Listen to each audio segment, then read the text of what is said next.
ماشین همکارمه و میخوام چراغ جلوشو که از بین رفته، کدر شده و رنگش به صورت کاملا زرد رنگ شده، یعنی خیلی زشت دیده میشه، رو ببینیم میتونیم شفاف مثل روز اولش در بیاریم. من اینجا یه چسب کاغذی حاضر کردم که میخوام با این کامل پوششش بدم. چسب یک بار مصرف کاغذی.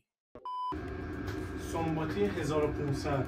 میخوام با سنباتی 1500 قشنگ صافش کنم.